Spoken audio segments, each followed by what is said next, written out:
আমি অপার হয়ে বসে আছি বহে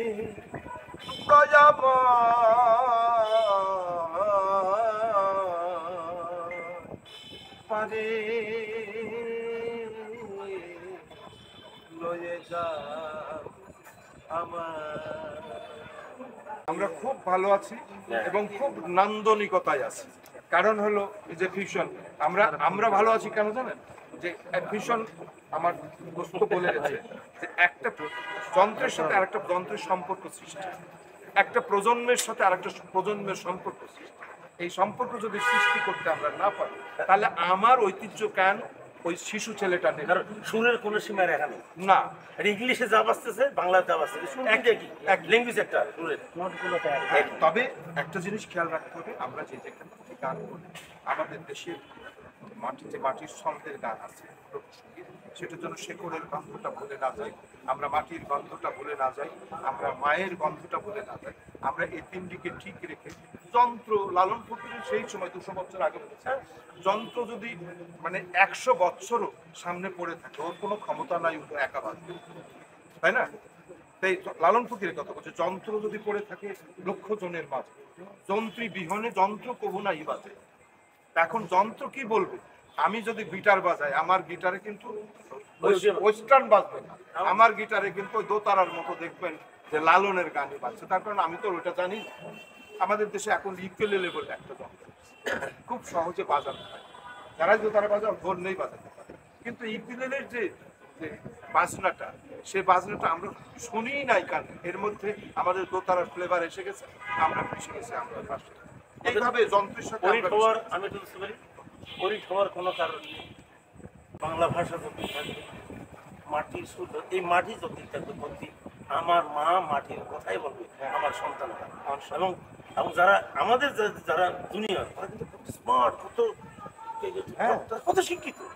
আমরা নাইলে বাবা এই পুরানো দিনে নইলে আসলাম, দেখুন তারা বিশ্বের সাথে আমার গানটাকে পাল্লা দিয়ে যাচ্ছে, তাদের সাপোর্ট করবো। আপনাদের গানগুলি কিন্তু বেঁচে আছে, তাদের গানকে তাদের গান বলতে কোনটা বুঝলাম, এই গানগুলো তাদের।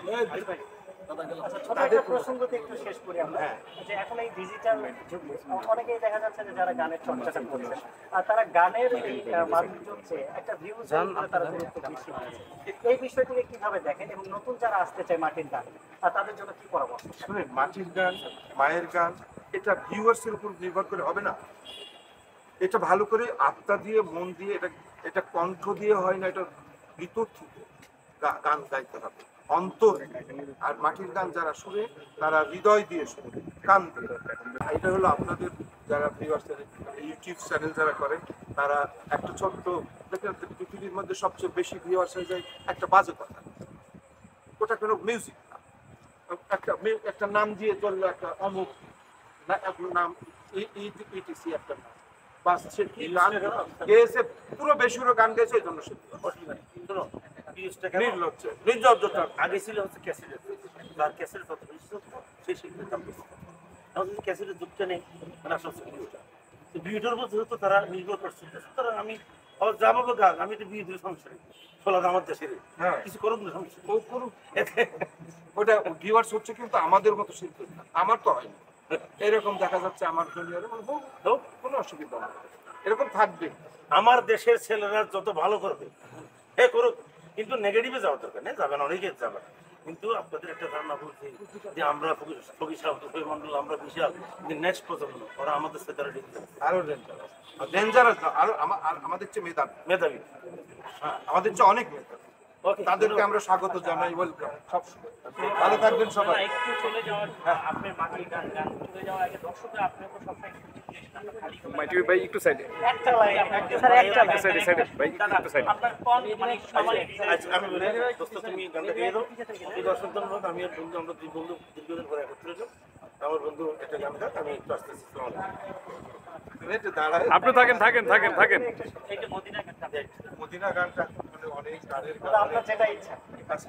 তুমি লালন গিয়ে আমি এটা শেষ কথা বলি বন্ধু, এই আপনাদের মাধ্যমে সারা পৃথিবীতে যারা যারা দেখবে চলে বাংলা দেশের শিল্পী সাপোর্ট করে, হোক যেভাবে হোক না আমাদের সাপোর্ট করে বাংলাদেশের ভালো থাকবেন সবাই।